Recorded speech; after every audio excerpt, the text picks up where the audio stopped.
Welcome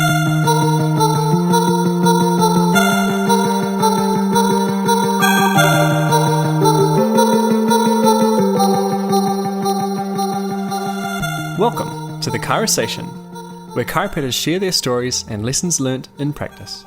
The intention of the Chirosation is to provide resources and a community that will help chiropractors realise their innate potential. So join the Chirosation today.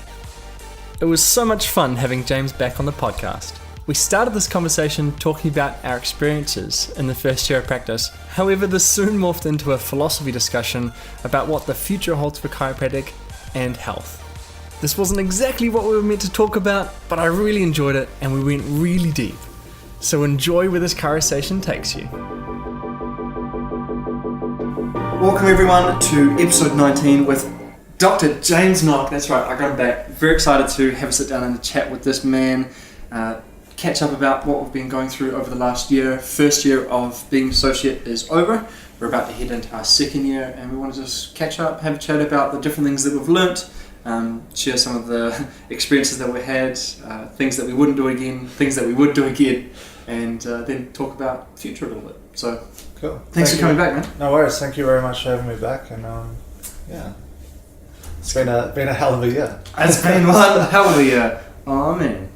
So yeah, well, I'll get started because then I'll just get the ball rolling. So I think the biggest thing for me over the last year as associate, as a person walking into no practice base, which was the same as you, right? Yeah. Yeah. The biggest thing was new patients.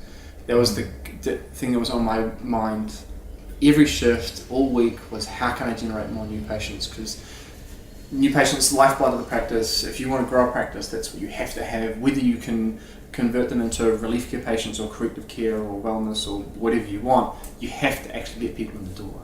And was that the biggest stress for you as well? Yeah, absolutely. I mean, like, you know, from your internship, like that's the deal breaker. It carries on, doesn't it? It never ends. It never ends. Yeah, and I think that's one thing that definitely changed for me over the year. They always talk about in college, you know, don't come from a place of scarcity. You know, just have a big vision and everything will follow. And you know, they're right, because in saying that though, it's hard to come out of college and just be like, yeah, abundance, and you know, start from nothing. It's very, very hard to change that mindset, because it is difficult, because you are in a place of not having enough, or at least I certainly was, because I started with nothing. There was no practice base, there was not an extra overflow of patients which I was therefore picking up. There was, I'm coming to practice with nothing, so I have to grow again. And that was really, really hard, even though intellectually I knew, be in a state of abundance, be in a state of gratitude, it'll all come, don't worry, in time you'll get exactly what you need. And even with knowing that, it doesn't make it easier. It's still hard. And just on that as well, like I think for me personally, for anyone who heard my last podcast, you can probably just hear this in the way that I was talking and everything, but you know, I was just constantly searching for something to grasp onto that would just give me take me the next step up and the next step up. And you know, near the end of the year, it actually started to burn me out quite considerably. So like my advice for anyone that's going to practice now or actually anyone really, is just you know, look, if you don't exactly know where you're at or what to do or the steps, just ask someone. Like, seek out specialized knowledge. Seek out someone who's done that before. You know, I'm more than happy to chat to anyone if they message me, because honestly, like, I kind of went Lone Ranger on things a little bit, and you know, knowing what I know now, I could have fast tracked that somewhat and taken bit of an easier climb uphill. Yeah, I've been thinking about that a lot over the last month, because you kind of sit down at the end of the year, and then kind of heading into the next year, now 2017, and you kind of do that reflection thing, like, what could I have done differently? And I really kind of came to the comfortable notion of the struggles that I went through over the year, I kind of had to go through them. Oh, yeah. Like, they were learning experiences, and struggling and just trying to do it all myself, because I thought that's what I had to do, and trying to just hustle and push and constantly have that attitude. And I definitely experienced the same thing, man. I was burnt out by the end of the year. I was tired. I just needed a break. Yeah. Because the both of us, we started straight out. Like we obviously finished that slightly later in the year than the current graduates are, so in December. So I had ended up having 4 weeks off, and then I started straight back in, which was great. But it's like you were kind of transitioning from the student life into now semi-professional life. There was a lot of different things that were happening at the time where you're kind of getting everything ready for the next year, figuring out what bills you have to pay, what thing do I need to be a member of, what's this radiology license, how much does it cost, which it doesn't cost anymore, you lucky guys. And figuring all that stuff out, which was... Doesn't it cost? No, it's free now. Good. I already paid for it though. God damn. Sucker. Yeah, exactly. Oh man, that happens. But yeah, it kind of gets to that point where you just kind of go because you're hungry. And then I got to the end of the year and I was like, man, I need a break. And those 2 weeks, I had no idea what day it was. I was like, wake up, what day is it? I don't know. It doesn't matter. There's food in the fridge, I'm good. Yeah, well, this just popped into my head. It's like, don't hate the player, hate the game. Just like, you know, like don't necessarily hate the game, but you know, like don't get so hard on yourself. Like I was so intense on myself about like, you know, where I was and where I wasn't and all that kind of stuff. But really, like last year was perfect for me. You know, like I struggled a lot. I learned a lot. I invested a lot into, you know, myself and time and energy and all that kind of stuff. And yeah, you know, it's just part of the game. Yeah, it's part of the game. I think actually you've hit the nail on the head with that one. Is the biggest thing that you should be doing, I think, in first year is investing in yourself.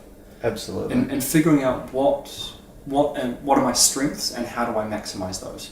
So what am I good at? Well, for me, it's talking. So how do I get more opportunities to talk and then improve my ability to talk? Yeah. And then strengthening that. And that's where I got most of my new patients from. Absolutely. And I think from my point of view as well, I sat back a little bit too much. And like, you know, I'm realizing now that action is actually what you need.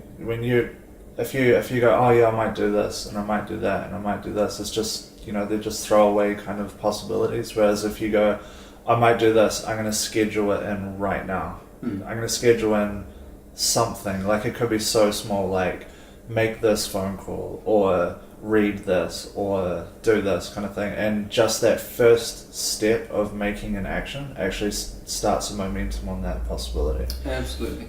And, yeah, I was reading this in a book. I forget what it was, unfortunately. But the whole concept was around a lot of people when they create goals, the goals are actually dreams.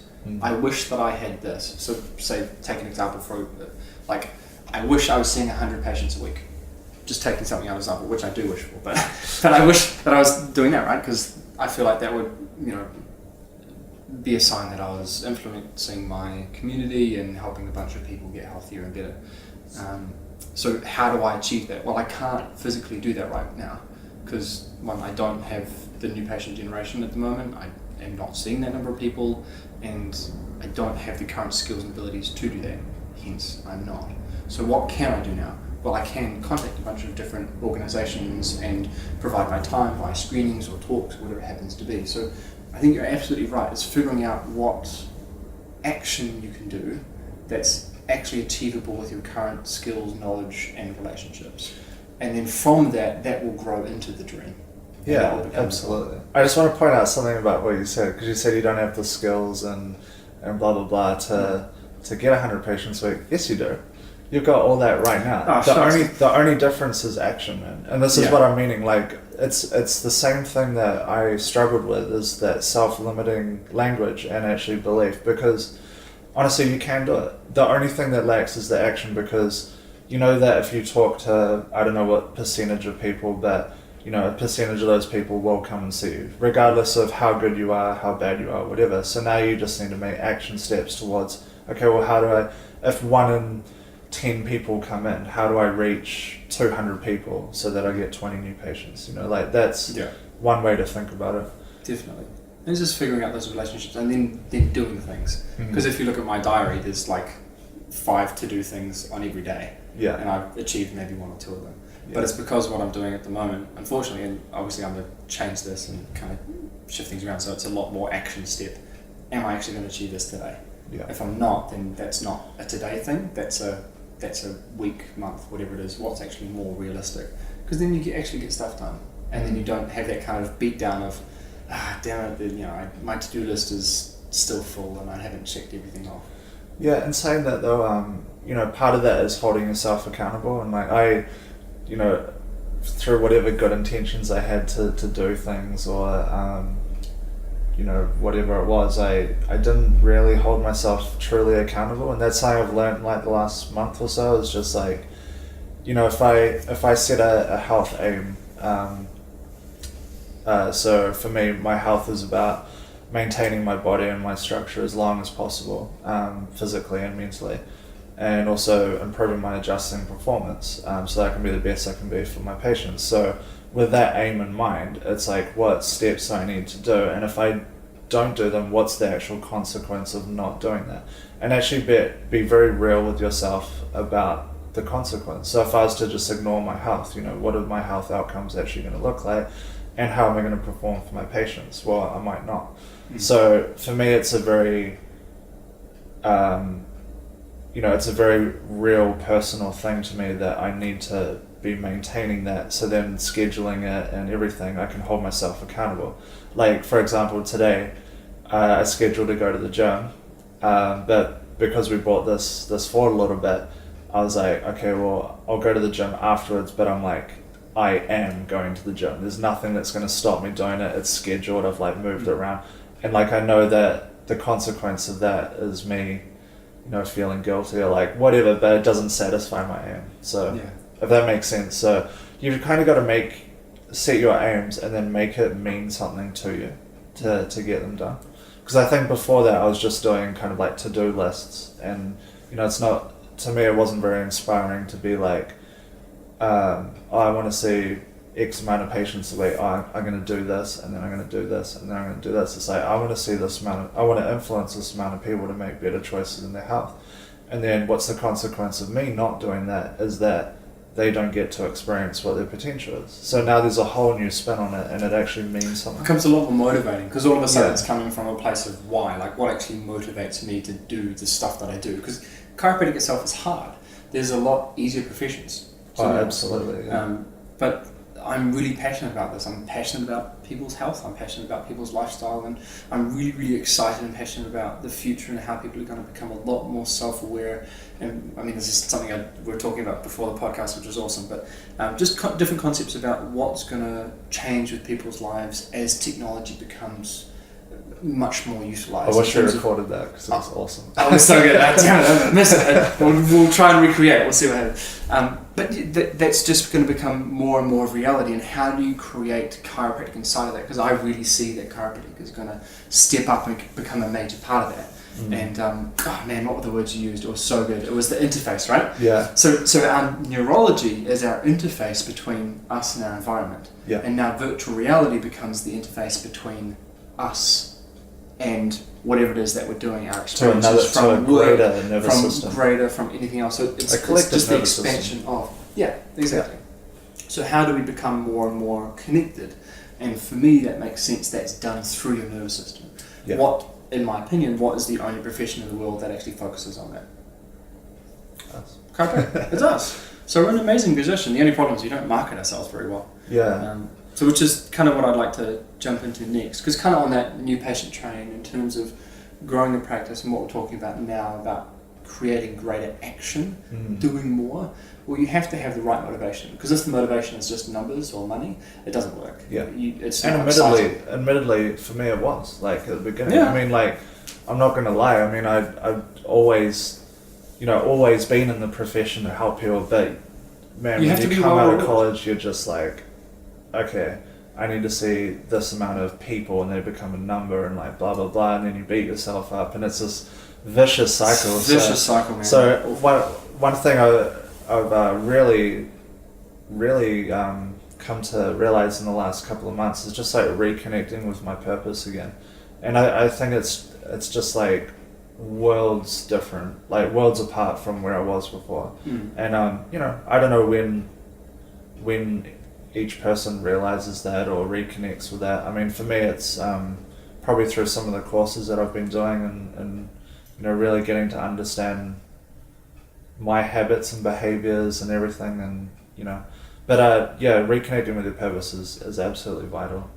Just going back to the technology thing though, how epic would it be if you just like stroll into EB Games and you've just got a chiropractic table there and it's just like... That would be amazing. Yeah, before you use this VR, we have to get you adjusted first. Yeah, it's just like improve your gaming games by like, I don't know, whatever. By a million.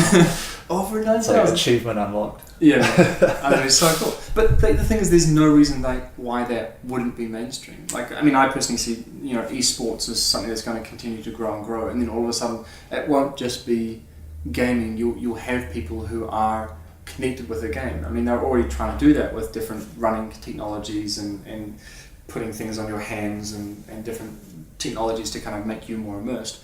That will just continue and continue. Oh yeah, and I mean, imagine playing a game like Counter-Strike or something and your mouse couldn't turn more than like 30 degrees to the left. Yeah. Well, it's going to be like that for virtual reality if your neck can't turn, Exactly. So, and then there's also response time and just gets so much cooler after that. And like, yeah.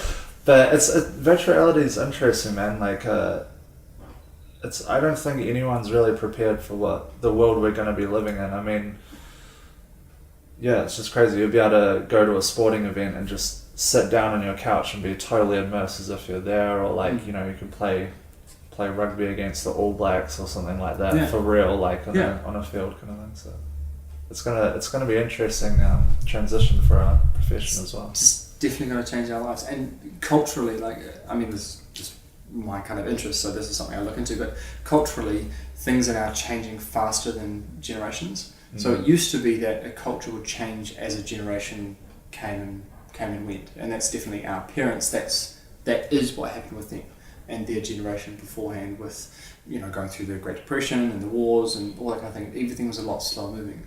Whereas now our culture has changed in our lifetime, which is insane, and no one's ever experienced that before, and we don't know what the future holds, because all of a sudden in 10 years' time we're going to be living in a very, very different place. I know. Where everyone owes Tesla $1 million because they own our house, because they own electricity, who knows. But it's a future which is going to be very, very different. We're not going to be driving our own cars anymore. That's sad. That's really sad. No, the machine is going to cause less accidents than we do, and you will have to have a special license to drive your petrol car. That sucks. I know. Like, I'm not looking forward to the day where it'll be way safer. Yeah, but yeah. I want to drive fast things. Well, virtual reality. There we go. Like, actually, that's the answer. The thing is, though, and this is, I'm not sure how far away this is, but as soon as we learn how to create a stimulus to our senses, like, imagine being able to somehow stimulate mechanoreceptors or like whatever through virtual reality. Okay, that's going a bit far. So that's pretty much the Matrix, I guess. But creating the feel of like real life. Yeah. You'll be able to sit there and like experience G-force without actually moving and like all this kind of weird stuff. So, well, they're trying to do it. Like there's these places that are I guess what do you call them, like 9D or whatever. But it's you put the virtual reality goggle thing on, and they take you through like some kind of maze. But what you're looking at is a different environment. So say the one that I was watching was like a zombie apocalypse type thing. Oh, yeah. And you're walking along and like the walls kind of feel kind of wet and gross, because there's like they've put this kind of weird fabric that's slightly wet on it, but it feels like dead bodies and blood and stuff. So you're brushing against it and you feel it on your skin and you look at it and it looks horrible. So you're getting that sensation even though it's not. Or at some point you're wandering along and the ground breaks and falls underneath you.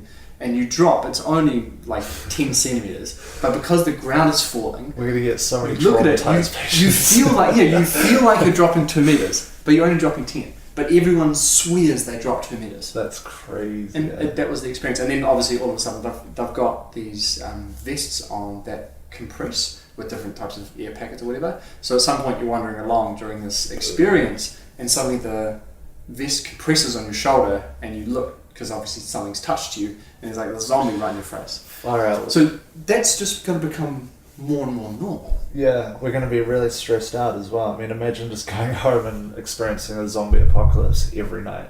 Yeah. I mean, it'd be fun, but because there's no consequence, but the future, and your body won't know the difference. Body doesn't know the difference, because it's all stimulus to the nervous system. It's all stimulus to the nervous system, and it's the same thing. And if your nervous system is working like crap, you're not going to be getting proper information. Go see a chiropractor. But talking about future, I think what people are going to be more interested in and then more likely to invest in is experiences. So when you go to something, like for you to actually go to something, you actually have to achieve an experience. Otherwise, you would just do it through virtual reality. And that's why I think, kind of jumping back onto it now, something that's really helped is I've sat down with my primary chiro and we've come up with a marketing strategy for the year, which has worked really well. And now our new patients are definitely boosted up from last year because we've started a New Year, New Resolution campaign, and it's much better to just generate interest and generate people in through the practice. Because he didn't have to, he'd been there for 20 years and had enough referrals that it's fine, but with having an extra chiro, you have to put yourself up there because people don't know about us. I was just doing a calculation the other day, and with how many chiropractors that we've got, on average, like New Zealand population, we probably see maybe 50,000 people a week. That's it. From a population of 4 million. Yeah, that's not like a lot. maybe 50,000 people see chiropractors regularly every week. It's insane. Like the depth that we have not gone and the potential that this profession have is huge. Why do We you just have to think put that ourselves is? up there. Why I think it's because the profession's really young, because the way we have marketed ourselves in the past, again, it kind of comes back to that generation thing. So culturally, we've shifted faster than the generation, and the generation of chiropractors who are there have not caught up with what is currently out there and what's available. So they've stuck with this old school idea of come in for pain and stay for greater quality of life. Yeah. And that tends to be what's marketed, because it works. Yeah. Because that's what brings people in. But if you want to have a greater influence on your environment or your community, like I do, and definitely sounds like you do as well, you have to market it the other way around. You have to go come in to improve your quality of life. You come in to transform your so life. you don't experience pain or discomfort or anything that you don't want to. Well, you might experience it, but But it's interpreted more as a growth. Sure. Like, I feel pain after going to the gym, but that's because I've challenged my body, I've applied pressure so that I can grow and transform into a greater version of myself. Yeah. So that would be the experience or the impetus behind the experience, rather than I lifted something that this is one of my patients. I lifted the chili bin and now my back is really painful and I've been dealing with it for 2 weeks. Yeah. Well, that sucks. You shouldn't have to do that in the first place. I kind of feel like my patients that follow through with my recommendations and and I work through them. It's almost like they can't not have a transformation of some degree. And I feel like, I so agree. if you can educate people on why that might happen and why it's important that it does happen and why it's important that people get checked from an early age, then, it becomes more of a transformation business other than come in for, like you're saying, pain and stay for wellness. I mean, like you said, culture's changed so much. Like, 1 minute I'm a kid collecting Pokemon cards and you're the nerdiest kid on the block, and then now it's like every kid's like into Pokemon and it's cool, and like They've got it on their phone. They're walking around on the streets with it. Yeah. Well, not anymore because it's lame because we've moved past. But that was a really big thing. yeah, there's no difference really for like thousands of years in our human existence, and like I just think it's accelerating so quickly that to not change with it is silly, really. Yeah, I think it's really silly, and I personally think we have to catch up, and I do think we will. And I'd love to talk about your marketing idea a little bit in terms of creating an experience for patients, and just kind of just delve into that, just as an idea, just as a concept to talk about the future, if you're willing to jump into it. So, in all honesty, I've kind of stepped back from marketing outwardly, and I've actually started to focus more on the people that I actually see. I mean, I've heard this from several speakers or whatever, that the biggest referral generator is yourself, and then you've got access to people that are your patients. So they're kind of like, because everyone's always thinking, I need to get new people and like go travel around and talk to new people to bring them in, but really you've got this intimate relationship with like a group of people that trust you with their health, and like they're really good people to chat to in terms of referrals. So I've really just actually looked inward and really really cleared my mind in terms of like I say, like connecting with my purpose. And I just feel like because of that, I've actually been speaking from my heart a bit more than my head. And like, people are weird creatures, everyone's different. Some people, it's like I still get stuck up in my head because it's perhaps it's, I don't know, for whatever reason.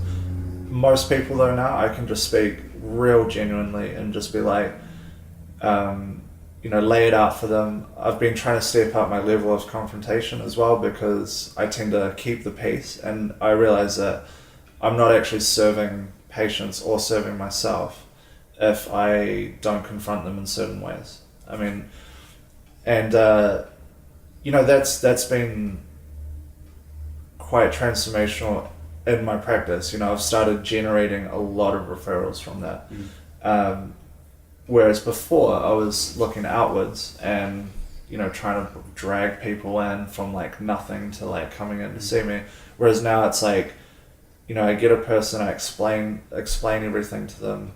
I sort of coach them through the process and like adjust them. They get great results, and then it's like, okay, well, like who else can we bring into this like situation kind of thing. So I don't know, not a very clear answer, but I guess like I just kind of worked on myself and like what's like really trying to take a stand for my patients, knowing what I know. Like I need to include them on that, and be a leader in their life. So it's been really cool. It's sad to see more families, which I think is always a good sign. That is really awesome. But yeah. Yeah, I mean, that's the biggest thing. I mean, that's my favourite as well, is when you get a referral in from one of your patients, especially when it's one of your favourite patients. It's just the greatest. Yeah, it's thank them as well. This is so good. Thank you so much. And I appreciate you sending me in more people like yourself, because I really enjoy looking after people like you. Absolutely. You want more from life than the average person, and that's the kind of people that I want around. Yeah. Which is really, really fun. But at the same time, I think when you are starting out in practice and you don't have any patient base, absolutely. You have to pull people out of the ether. You have to go find it, because you have none. But as soon as you start to form relationships with people, then you start getting referrals, and I guarantee the best. And hey, like, truly, like, genuinely take a stand for people. Like, if you go, hey, look, I know all this, I can help you out, like, explain this, blah, blah, blah. Really take a stand and just be like, you need what I've got. Like, think about it that way. If they don't want it, then that's, it's cool. Like, they're in control of their own health and whatever. Of course. But take a stand for your family and friends. So, like, they should be the first people that come in to see you. And, like, at least from that, you're at least getting a bit of practice. You're at least, like, seeing some people. They'll start to bring people in, and, like, yeah, just look at all your networks to start with. I mean, that's how I started off as an intern as well. I just got everyone that was a friend or a family, I just pestered them about it, and then they eventually came in and got the ball rolling, and then their friends would come in. So it's just about building momentum. Absolutely building momentum.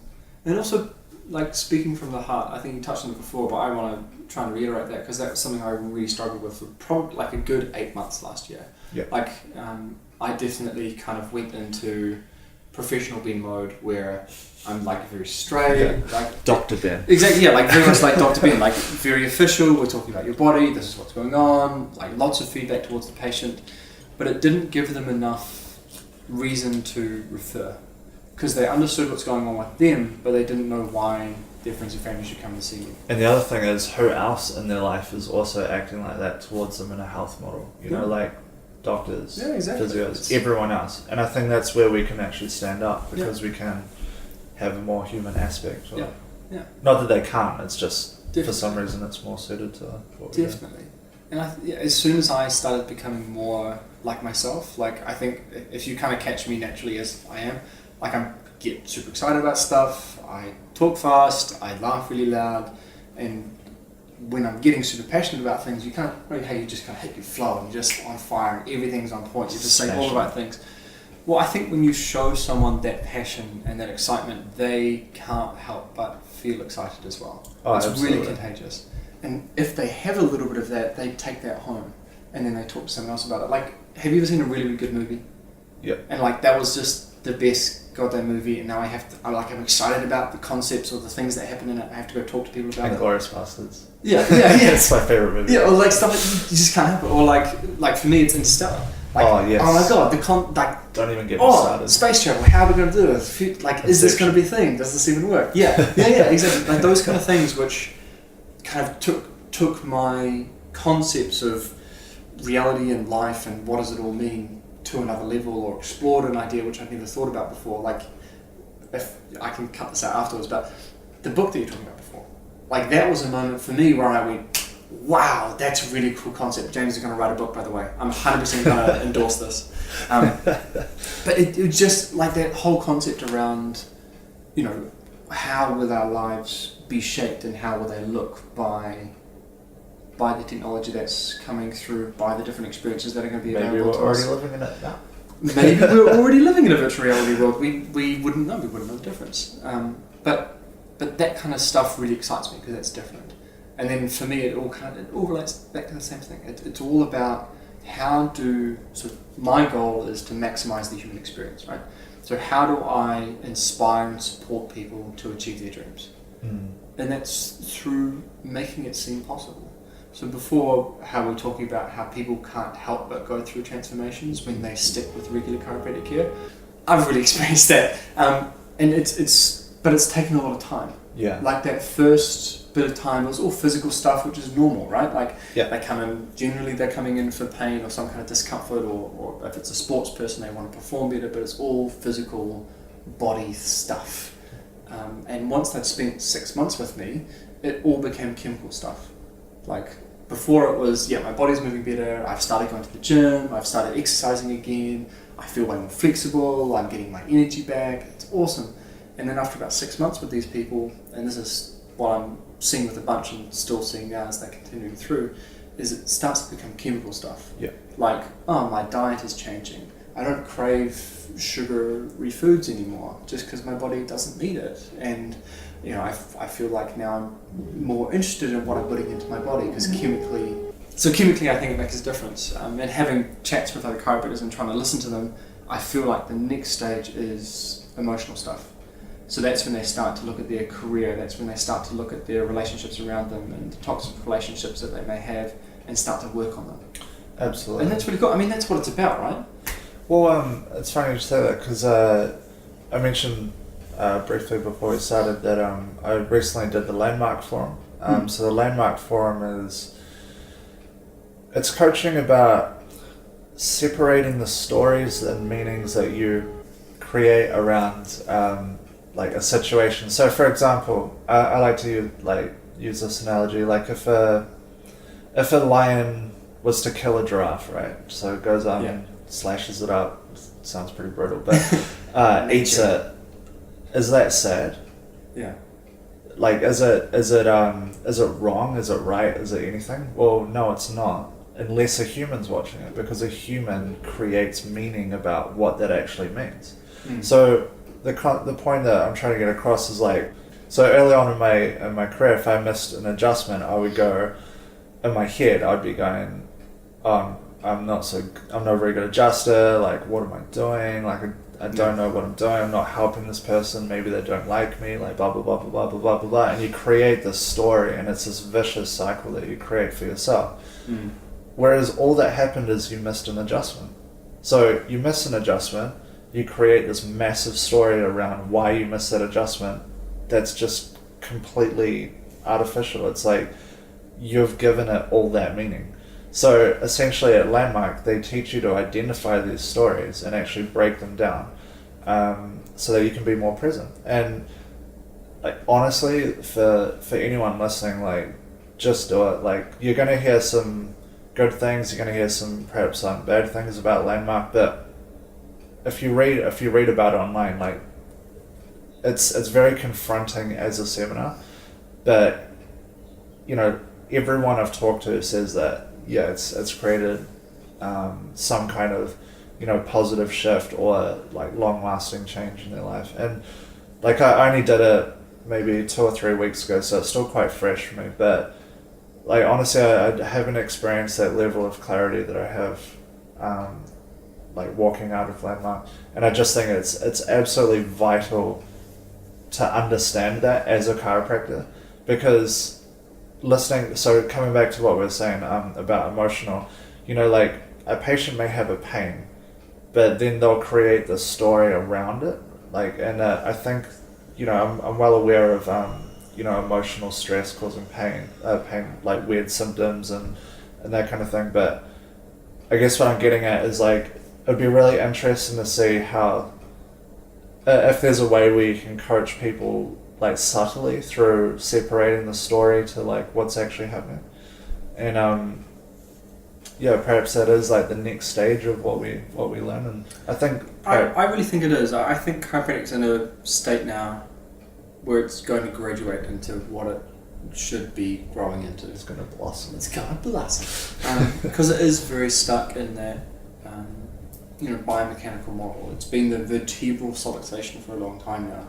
And I think we're about to ready to graduate, and we don't need to be so stuck in the body and in current research. It has to be able to be proven to be there, and it's just ask any practitioner who's been out in the field for a little while, and they'll talk about all the amazing changes that have happened with their patients that don't have current chiropractic research or current research to prove whether that's true or not.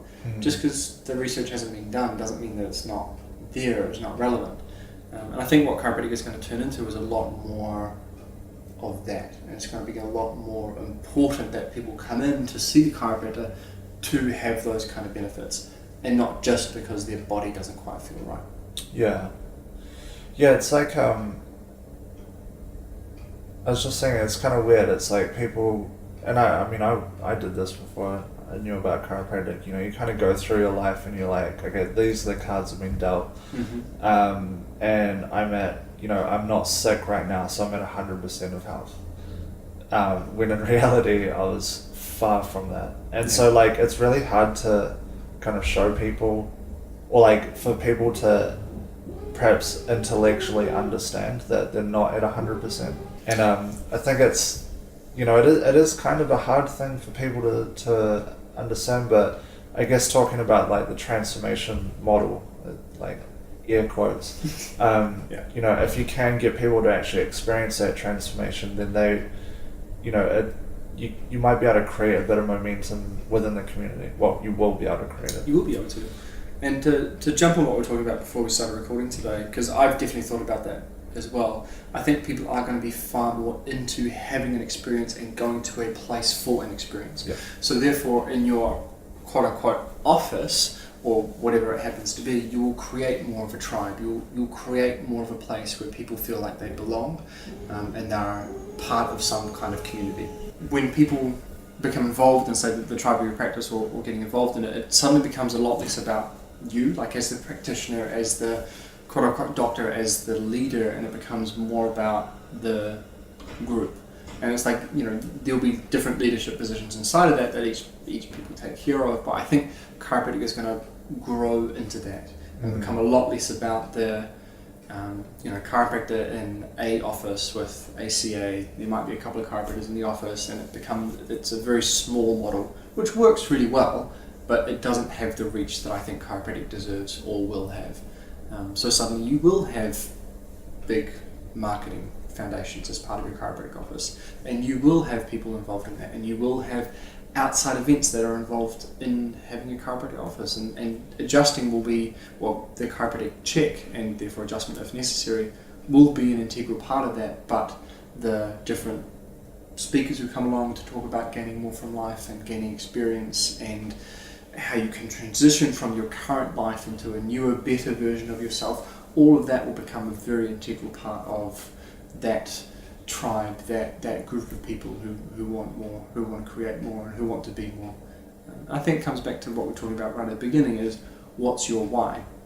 Because you tend to hang around people who also have a similar why to you. Yeah. And I think that's really what we need to start creating, because what's that whole, the Bassano quote, he was our DI lecturer at college, give a man fire and he'll be warm for a night, set a man on fire and he'll be warm for the rest of his life. And the interesting thing about fires is people like to come watch. So they like to burn really hot, and see how great we can make this chiropractic profession be, and how many people we can come and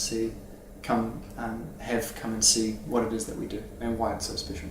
Absolutely, and I think Bill Ested said something that's sort of made me reconsider the way that I apply chiropractic, is that we're not in a healthcare business, we're in the business of changing beliefs. Yeah. And so, and that's very true. I mean, as you say, like, and you've said in some of your podcasts as well, is like we're going forward into that next paradigm. So we're in a real state of chaos, essentially, because, you know, the old systems are not crumbling, but, you know, they're starting to not be as efficient as they could be. Yeah. And now you've got these new generation chiropractors that, you know, we can learn a lot from our history, but we also need to perhaps like look forward and just see, you know, what implications are coming up in the future, or how can we use technology to our advantage, or and like you were saying with gaming, like I never even thought about that, but you're exactly right. You know, like, we're going to be able to enhance people's experience of technology, and because you know, people were starting to think, oh, well, we're going to have technology, so there's no need for like the for like physical intervention and all that kind of stuff, or like, well, biological creatures living in a biological world. So yeah, yes, there absolutely is. You know, maybe it'll be interesting to see what happens when we become cyborgs. Like, yeah, exactly. Yeah. Or we just get downloaded into the Matrix, or the AI takes just over. download like BJ Palmer 2.0 and just like yeah, have little nanobots adjusting your spine. You suddenly shake in the chair and you wake up and you go, I know Kung Fu. Well, I need to watch that again. Maybe that's how we learn Gonstead in the future. You go to college, it just gets downloaded. You just pay your money and then just download college into your head. Yeah. Yeah, man. Straight away. That would be a massive trauma. Virtual reality, that would be a pretty cool way to actually practice adjusting, though. I haven't thought about that, but that would be pretty cool. Absolutely. Well, I used to joke with Dr. Shearson at college about just having like Google Glass, so like augmented reality, and just like MRIing a patient and then just overlaying it, or X-raying them, and like overlaying it over their body. So like as you're checking them. And I said something kind of stupid as well. It's like, you could even take notes by projecting a keyboard onto their back, and then I just kind of realized like you'd just literally be typing on their back. Like, how stupid that is. But, so there's room for improvement there. But. Yeah, hey, that's a cool concept. But who knows? Who knows? I mean, that's the exciting thing about the future is we don't know. But I'm optimistic. Yeah. I think it'd be cool. I'm always curious. See what happens. It's been fun. Yeah. Alright, thanks so much for coming on, buddy. No Appreciate worries. it.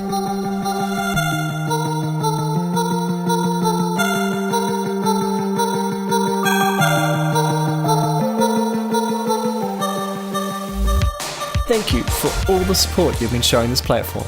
If you have any ideas for future episodes, or you'd like to be involved, send me a message through the website or your preferred social media. For the resources mentioned in this episode, check out the show notes or thechirosation.com.